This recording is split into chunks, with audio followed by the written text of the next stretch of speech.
welcome all of you and to welcome Mr. Tomaso Trussardi and Dr. Nazaria Kalbaska to be here. Thank you for accepting our invitation. Thank you for having me here. It's a great pleasure. We have also special guest Odino, who's going around, but yeah, so we welcome. Okay, we welcome Odino as well. So yeah, introduce yourself. Yeah. So as you already know, the topic of this evening is the digital transformation of a luxury brand like Trussardi. All of you know pretty well.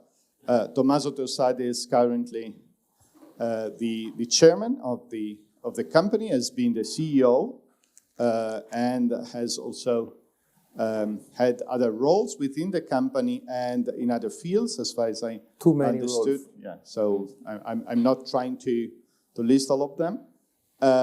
The environment, the context in which this conversation takes place is the context of the Master in Digital Fashion Communication, which is a new Master Laurea Specialistica program launched 3 years ago by USI in collaboration with Université Paris and Panthéon-Sorbonne in Paris. So most of the people here are students, our super smart students of the master program. Dr. Kalbaska is the coordinator of the program, and so without any further delay, I invite her to start questioning and grilling our guest. Thank you again for being here. Thank you very much. Nana. Thank you, Professor Cantoni, for the introduction, and welcome to this evening also from my side, and welcome, Mr. Trussardi, to this conversation. So, as you know, we'll be talking about digital transformation of the luxury domain. We'd like to know a little bit more about your company and how you're approaching the topic. If you can introduce yourself and the company briefly. We have studied, we have learned a lot about the company. We'd like to know a bit more from your side. Okay, so I will try, sorry.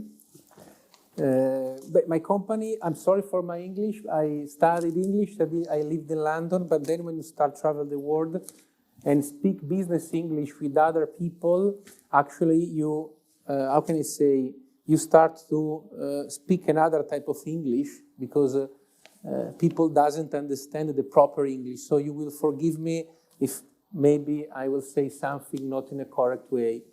But I will start from the beginning. The company was founded in 1911, so 110 years ago this year, as a glove factory. And when I say glove factory, I mean really small laboratory of gloves in a small town near Milano, that is Bergamo. It is actually the town in which I live right now. Where is the dog? Sorry, went outside. Can somebody check the dog, please? Odino. Sorry, And basically, we were really good in making gloves. In fact, we became really well known for our fabric. Mm-hmm. But there wasn't any name, any brand, anything but the manufacture of these gloves.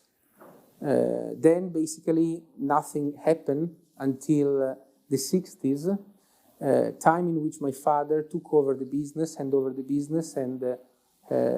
he started to reinvent the company because nobody wanted to wear gloves anymore in the 60s, like hats, no? And then he decided to move on leather because the gloves were made of leather, and then he started to buy leather. He created a tannery in which he started to treat leather in different ways, use different technology, and he became quite famous for the way he worked leather. And so he started to think maybe I should create another type of product. And he decided to, how can I say, how do you say verticalizzare? He started to, it's difficult, to verticalize to open the business to other products such as small leather goods, belts, and bags. Mm-hmm. And then in the late 60s, beginning of 70s, he realized that this small bunch of products could live under a hat. And this hat should be the name, the Trussardi name. So he created the actual Trussardi name. Then he understood that this name has to be represented by a logo. Mm-hmm. So the legend say, because I don't know, I know because my father told me, but probably it was a legend. He saw a greyhound, an Italian greyhound like Odino, around the town, and he thought that this animal, this dog, was the perfect combination of elegance and sportiveness. In fact, the greyhound is the most elegant dog and the fastest. So he wanted his company to be both way of being, and so he decided to create the greyhound logo. And then at that point, the Trussardi became a fashion house with a brand and with this hat of product. Then in the 80s, we started to improve our product lines with other accessories. But then if you think in the 70s, leather goods products were not like now. There wasn't a culture of leather goods because there was only atelier designers like Armani, Valentino, Ferré, Versace, all of these tailors that became designer and then created fashion houses. Mm-hmm. So you had this boutique, and inside the boutique, the designers with the clothes. Leather was something even without a distribution. You didn't have a leather goods, like if you go now in Via Nassa, all of the shops are leather goods shops, like Vuitton, like Chanel, etc., etc. But at that time, there wasn't any type of distribution, monobrand or multi-brand for leather goods product. No? So it was not considered a business or a good product to sell. So he had to create, my father had to create the awareness around this product. So he started to move the business in the 84, 85 to ready-to-wears. And we started to do fashion show, but in a different way. The approach was different. In fact, because we couldn't reach that, how can I say, that level, that competitive arena of these designers, because we were considered not enough cool to be there. We couldn't do our fashion shows inside. At that time, the fashion shows were done only in La Fiera di Milano, only inside La Fiera. So he created this, he invented this idea of doing fashion show around town or in different spaces in the city. For example, our first fashion show was in the 84 as a spring-summer woman fashion show inside La Scala Theater. It was something really disruptive at the time, no? And then we've done our, the second fashion show was done inside the airport, non Malpensa, the other one. Linate. Esatto, sorry, Linate Airport, then in Piazza Duomo, and so on. So we created our awareness, and we were able to get well known using this inclusivity instead of exclusivity. That is the key words now, again. And I think that's it. Then the company grows. Then we had a tragic, Odino, we had a tragic period because my father died when I was 15 years old in the 1999. And so my family handed over the business. And there was a period in which we stopped the innovation process. We stopped to be inclusive and disruptive. So there was like a, how can I say, a periodo di stasi, a static period. Then 10 years ago, I decided to, 12 years ago, I joined the company, and I decided to turn around the company first in terms of mindset. And I started as a COO, so Chief Operating Officer, in our different plants that we had around Italy, one in Tuscany, one in Florence, one in Tuscany, one in Modena, and one near Bergamo and one in Milano. So I started to try to turn around and to change the footprints of, that we will speak later, about the mindset of we thought about the world, the business, and how the company should behave. And then I became the CEO. So I bought my sister shares. So I became also the main shareholder of the company. And then I bought the other shares of my other sisters 4 years ago. And then I decided that the company, to be competitive in the world, must, how can I say, be with a partner, with a global partner, like a private equity fund that helped the company to fulfill the gap that was created in the first 20s when we stay stuck with our old mindset. And so 3 years ago, I made a deal with this private equity fund, and I became the chairman. Now we have a CEO, and then there was the COVID, so everything stops, and now we are in the process of trying to relaunch the business with this huge acceleration of digital, of all the instruments related to social, to e-commerce, to all the different platforms that combined together are the new marketplace in which we have to compete with other brands. Yeah, thank you for this introduction. Maybe before I'll be going into the digital and what's happening now, I have a question about the period when your dad was operating. So about leather and the Bergamo area. We have a lot of international students here in class. Maybe if you can tell us a little bit more, why actually leather and why Bergamo? Is because the family was from the area, or there are other particular roots there? I think was only linked. The two things are not linked. Mm-hmm. I think it's was just an opportunity that my father saw in his vision, and the tannery was already there. There was a small districts of leather there that now there is not anymore, because in the 60s and in the 70s there wasn't the.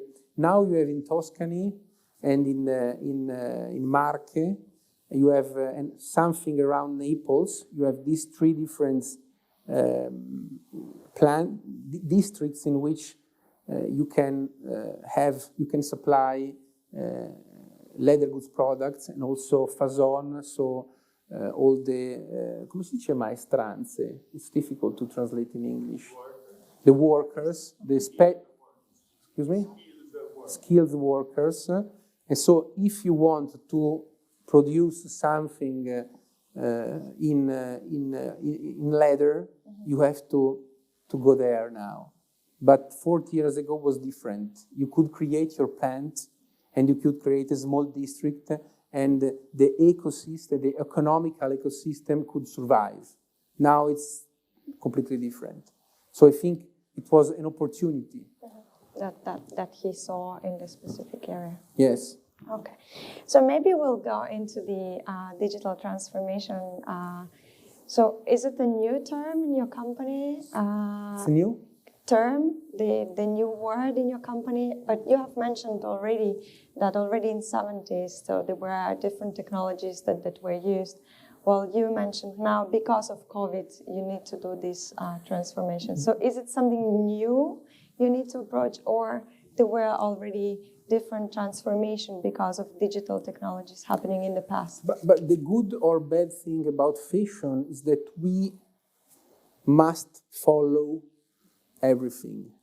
If there is a new technology, we cannot ignore them. We cannot ignore it. So we are forced to keep improving and keep focusing on new technologies such as Instagram, Facebook. For example, if there is somebody here from China, they have WeChat, and WeChat is a mix of everything, because it's a bit of Facebook, it's a bit of WhatsApp, it's a bit of Instagram, so you have everything around the same platform that you, like 5 years ago, you could already process that transaction, economical transaction inside you can pay taxes, you can pay everything with this platform, and so we are forced to follow. So we don't have any choice, no. And the other thing is that new technology, in terms of digital, in terms of communication, they are merging each other.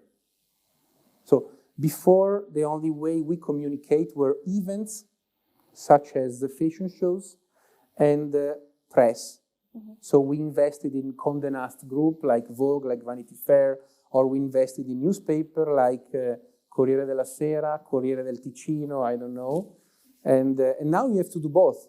You have to invest in the press, and you have to invest in digital. The difference is that before you spoke, you face and you express yourself, you express your company during a certain events, in certain events, like every 6 months, we had a fashion show. And we created our collections. And then after we created the collection, we start to do the spring, summer, and fall, winter advertising campaign. So you had 2 big moments in which you presented your product, and 2 big moments in which you communicate the same product. Mm-hmm. Now you have a drop every month, and you communicate every drop on Instagram. So the process changed dramatically. So you cannot, how can I say, you're not allowed to just stay on these 2 big events, 2 big moments, and then communicate it just, 2, 3, 4, 5 looks, and stay 4 months with the same looks that you shoot 4 months earlier. Mm-hmm. I don't know if this makes sense. Yeah, definitely. So this is the first change. No? Now you have too many instruments to communicate to the final customer, that you had to change also your industrial footprint in a way that every single month you need to have a drop, like fast fashion. So everything was mixed together. This is why I'm telling you that new and old technology in fashion are mixing together. They are merging each other. So you have to use both, and you have to be really conscious and aware where you put your money. Because you have different platforms and maybe the same amount of money to invest in a different platforms. So in a certain way, it's better maybe now for fashion brands. For fashion is better. For press is not better. Definitely. But for you, for the creative part, it's maybe the best moment now. Yes, but now you have Vogue, you have the magazine, you have to invest in the magazine, then you have to invest in the website, then you have to invest in Instagram. So this is why I told you, you have to be really aware where you put your money. Mm-hmm. Because even themselves, they are compete each other, because they compete with the Vogue magazine. They compete with the website. This, maybe I anticipate your question. This is what happened in the companies, because when I hand over the business, there was the moment in which there was, for example, the huge success of Yux. Yux, I have done a deal with Yux with the model of revenue share. So we use their platform. So our website was run by them. And we had like the 30% of the net income, that is nothing. And they didn't invest any money on the stock, because the goods were from us, the warehouses were from us, so they just lease us the platform, the website, and the strategy linked to the how you made the website works, all the algorithm and these things. But the really bad things that nobody knew at the time is that Yux created a huge community on our customers, because in 10 years Yux had enormous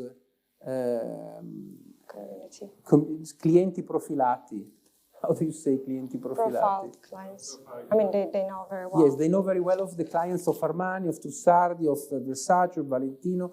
So, because in the contract it was written that all these clients remained in Yux database. So when Yux sold to Net-a-Porter, they merged, the real value of Yux was the community. So, and I became my commitment there in Trussardi at that time, no? And there was this transformation, and nobody knew about this e-commerce, no? We knew e-commerce, we knew about Amazon, there was everything that there is now, YouTube, Google, there was everything, you know? But we didn't know how to use it, and we didn't want to invest on this platform or to invest internally. So we hired from other people like Yux. But the worst thing is that we didn't know how to handle inside the company. Because we had the marketing manager, we had the wholesale and franchising manager, and we had the retail manager, all direct reporting to the CEO, that was myself at the time. And there was this new job that was the e-commerce manager, no? And there was this, we didn't know how to configure the website, because now if you go to any website, it's just e-commerce. You have products, you have your shopping bag, but at the time we didn't know if it was better to tell some stories inside this website or to be only e-commerce. So if we wanted to tell a story, we need to have a new, the marketing manager or the communication manager. They didn't know how to work on this platform to tell stories to the people, because in the end of the day, we are not selling products, we are selling stories, we are selling emotions, because the market is full of product at any costs, and you have a lot of competitors. So the value added of your brand compared to another one is the willingness that you have to spend more money on my brand compared to her brand, for example. I'm sorry. And coming back to that point, we didn't know how to do it, no? And so we started to, for example, put the e-commerce under the retail manager, but the retail manager didn't want to push on the e-commerce because he had his MBOs on physical retail. Then we invested a lot of money, because if you want to open if you wanted before to open a shop, you had key money, a lot of millions to pay to go inside the shop. Then you have the rent. Then you have the furniture, because you have to come si dice, arredare, to furnish your shop. So nobody wanted e-commerce to be too successful compared to the shop, because if not, you couldn't. So this is the story of how many years ago? 6, 7? 10 years ago. 10 years ago? Okay, Yes. and then how the situation changed up to now? So what is the role of e-commerce today? Then we moved the e-commerce manager under the marketing manager, because we thought we need to tell stories and we need to sell product. So maybe we change and we put under the marketing manager, but then they weren't focused on selling, they were focused on telling stories. Now the difference is now you're telling stories to sell product. Mm-hmm. This is the big change, no?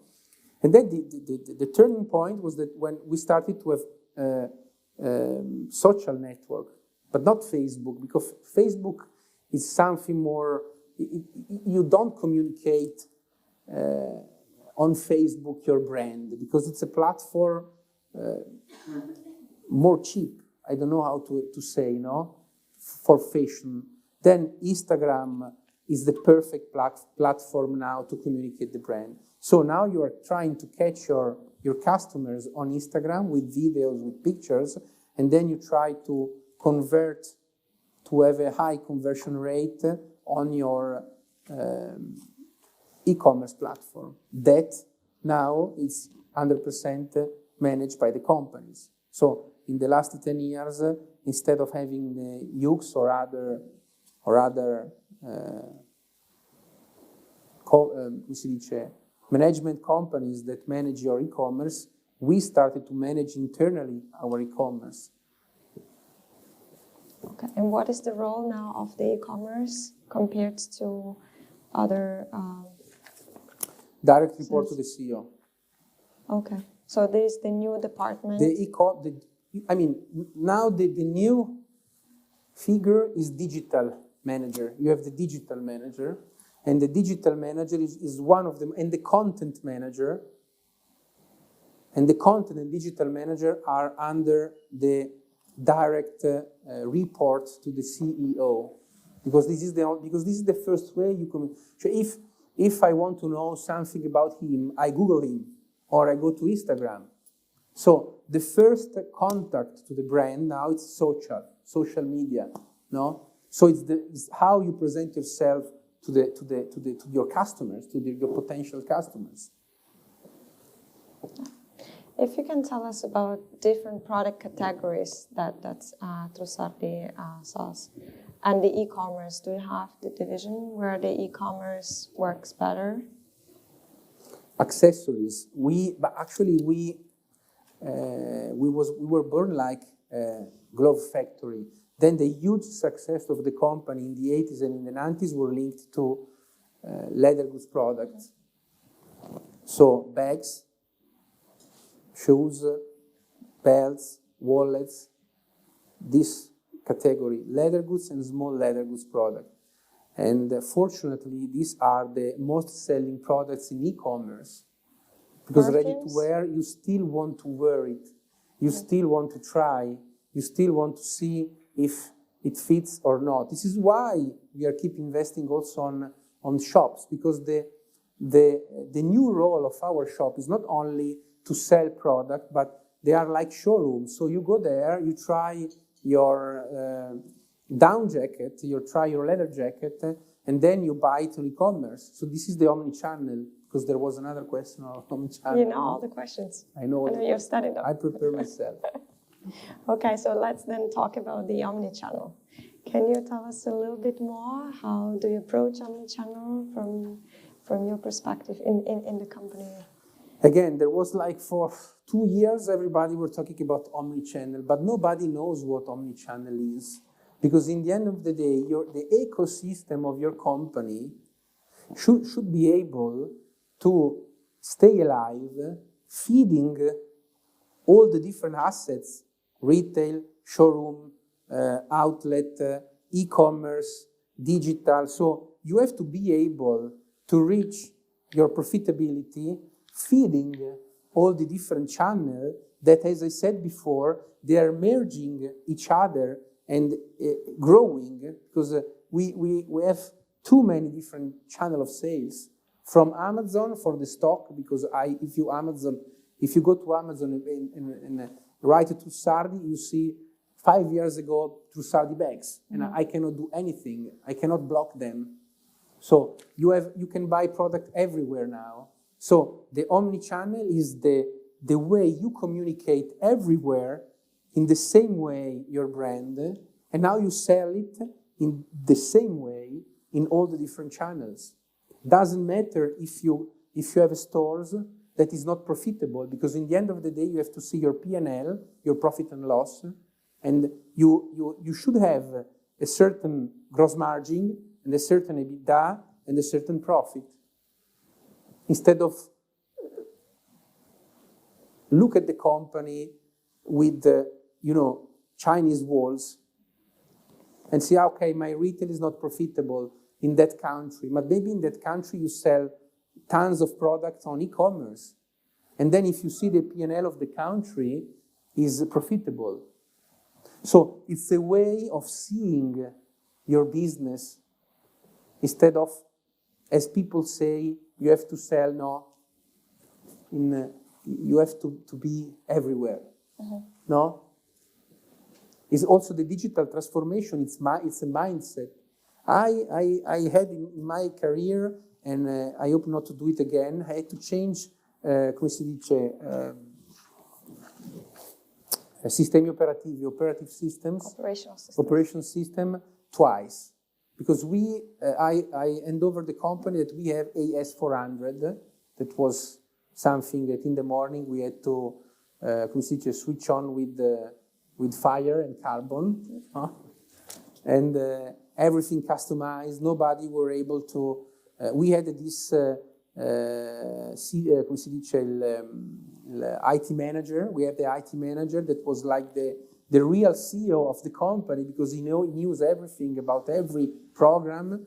And during the weekend, he has his computer linked to the company server, and he, come si dice, he downloaded the income of the companies, of all of the store from his house. Okay, this is how business were run, no? And then we had to change to SAP and Stealth. SAP for BI and Stealth for industrial contability, and all of the footprints, because I mean when you start to develop, when you have to develop collections instead of twice a year, 4, 5, 6 times a year, because you have to have all the drops, you need to have an operating system that is quicker, and to be quicker you have to be digitalized, no? So I changed twice the operative system in two different companies of our group, and the biggest problem were not to switch off one and switch on the other one, but was the people, la resistenza delle persone, the people. Resistance. Esatto, resistant to the change. Mm-hmm. So we need to hire a company that helps these people to change their behavior on the new systems. So you have also mentioned that this digital transformation we were talking about is about the mindset, right? Obviously of the management, but also of all the employees, right, working for the company. How do you make sure that the employees that you have the right mindset? Do you train them? Do you hire already the employees with the right mindset? When you change operative system, you have 6 months in which both systems run parallel, the old one and the new one. And then you have the people that install the new system, that physically stay together with your employee to teach them how to work the new system. Mm-hmm. And in these 6 months, you're supposed to help them to change the way they work their job, no? But for the mindset, if you want to change your mindset, it's something that it has to start from the CEO, from the shareholders. No, it has to be the new strategy of the brand. Then you have to explain to your first reports this change, and then you have to. If you are not able to have if you're not lucky to have this mindset inside the company, you have to hire somebody that helps you to do this. So that was the case when you needed to hire the company that.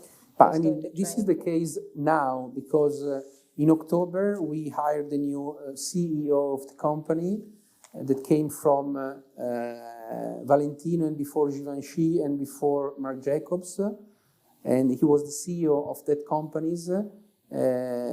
Two of them were inside the Giga world of LVMH, so they already done this. So he's really into the changing, you know. So we hired 2 months ago a new content manager and the digital and social managers. So we hired 2 specific figure to handle this changing, and all the other managers should follow this change. Okay, I have 2 last questions before we'll open it to the public. So I have a question. Where is my dog? He's sleeping. Okay, non svegliare il cane che dorme. So is it there? Ciao. So the question is, what is the most difficult thing for the company on managing the digital transformation? So where you see the most difficult part? Changing people's mindset. Okay. This is the most difficult thing because you are learning and teaching something. Because the world is changing so quickly, and this is something that probably you heard thousands of people saying this, but the people saying this because they don't know what is happening. Also in terms of values, because when my father or all the other companies that were created in the 60s and the 70s, they didn't have this value that we have now. The inclusivity, multiracial, come si dice, economia circolare, circular economy, all of the carbon footprint. So we are trying to change our values and to add new values, and we being able to make money on this new value, because in the end of the day we are entrepreneurs and we need to do profit. We have to do profit because the world is moving like this.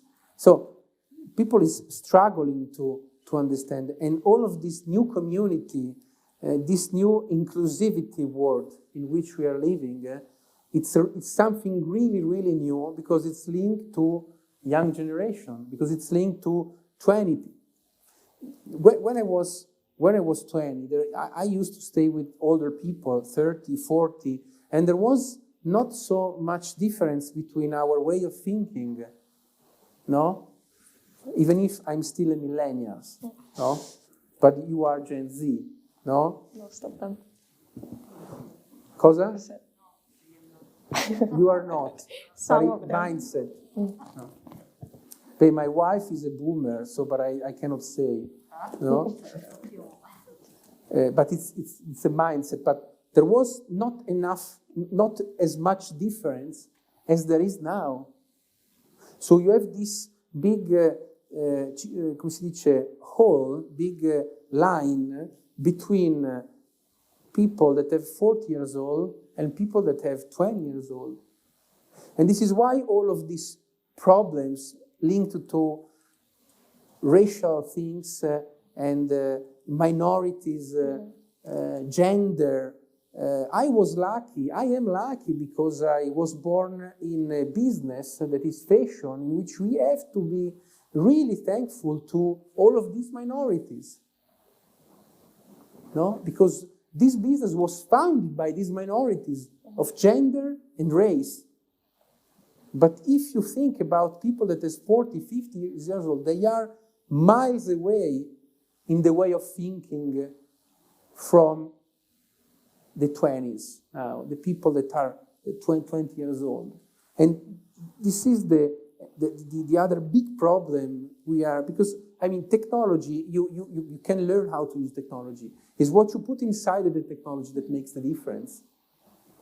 And how fast you are, because really things are changing really, really, really fast, and people doesn't know where the world is going. My last question is actually about the Gen Z. You're happy with my answer? Yes, great answers.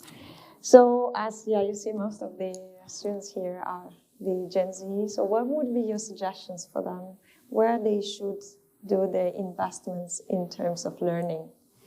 What they have to do to stay on the market for the next 20 years? For the next 20 years, I will be the new Nostradamus. I can say for the next 2 years probably, because I always say to my people 7 years ago, you remember that in 2-3 years, Nike will be our competitor. They will they told me you are crazy. Because 10 years ago, until 5 years ago, sneakers were a business of 7 billion all over the world. Now sneakers is 51 billion. So who is going to buy a classic shoes now? Myself, no, I'm joking. But who is buying a classic shoes now? 5 years ago. For special occasions. Excuse me? Only for special occasions. Yes. Otherwise. 5 years ago, if somebody asked me, you want to put money on Zegna? I will say yes. Zegna is a sustainable business. It's really long-lasting. If you see the values of the past 10 years were growing. Now they're struggling because nobody wants to put anymore a suit. And they are only focused on suit. They are struggling because they're trying to launch Zeta Zegna, no? That is more sporty. But the first line, they're struggling because nobody wants to dress anymore with the suit. You dress with the suit if you have to, because of your job, or for special occasion. This is what happened to ourselves when we found that gloves in the 60s were not anymore something cool or necessary. Mm-hmm. So I can say that I keep seeing all of this mentorship that's saying that you have to do what you want, you have to if you do what you want, you don't work a day because you enjoy, so you're not working. This is bullshit. I worked 20 hours a day until now, woke up at 5 o'clock, and I go bed at midnight, even if I'm the chairman, I'm not anymore the CEO, and 80% of my time I'm doing something that I don't like. I like philosophy, I like culture, and I had to do a master at Bocconi in corporate finance and banking. And I've done it. And I didn't want to do it, but I've done it. Then when I became a CEO, there was in my company a financial problem linked to debt that I inherited.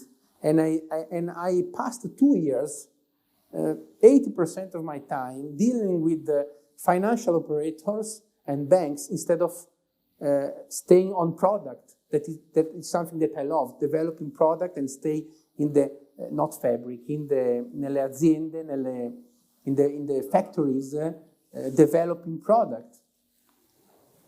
So, hard work. Yes. A lot of hard work. Probably I wasn't lucky, no? Or maybe you see a movie and in 2 hours you see somebody that was like bankruptcy to become billionaire. So you think that in 2 hours you can do everything. Now maybe these 2 hours are like 40 years, no? So for me this is the biggest, come si dice, consiglio, the biggest suggestion I can say, no? That it's really difficult, but I don't want to, come si dice, deprimervi, okay? I don't want to make you be... For me, having a purpose and doing difficult things or things that you don't like, that you learn, is the most good thing to do, no? So, because nobody knows what they want to do in the future, or what they are able to do better than other things in the future. I knew, how can I say, when you see a kid, I want to do the doctor, I want to do the astronaut, I want to do the... I never met somebody that at the primary school say, I want to do a doctor, and then became a famous doctor. I don't know, probably you know, but I don't know. And what they teach me, what they taught me, is that when you start doing something, then maybe you start to understand that something, and maybe you start to be good, and then you start to like it. No? So this is the way for me things should, because I didn't have maybe this is strong what I'm going to say, but I didn't have any choice. No, at a certain time, my father died, my brother died, and I was 22, so I had to start to, instead of doing what I wanted, I had to hand over the business and to start to, come si dice, preoccuparmi, to be worried about my shares, because I inherited the shares of the company. Then I started to learn my business, I started to work in my business, and then I decided that was my life for a certain period. And the last things, then I shut up, is that in entrepreneur life, you know, in your business life, you have a goal, and you have to always think about that goal. But 90% of the time, you reach that goal not in the way you want to. You reach that goal in a different ways. So you have to be able to change quickly and to change everything around you quickly in order to achieve that goal. Because if you stuck with your idea, you fail. But this is only my, come si dice, experience. It's not the truth. Thank you for sharing your experience. Thank you very much being so generous and sharing all the insights with us. Thank you. Lorenzo, you wanted to finalize the... Yeah, thank you. Thank you so much. It's been a great pleasure. Thank you. I mean, we in the university, we just produce books and not accessories, but yeah, this is a nice book about fashion communication. And I have also a book about Svizzeria Bergamo, maybe you... Svizzeria Bergamo? Cos'è Svizzeria Bergamo? Fantastic. Yeah, hopefully you might enjoy it. Grazie mille. Grazie a voi for the patience. Applauso a Dodino. Che... he was the real star. Bravo Dino, bravo. He's a good host. He was...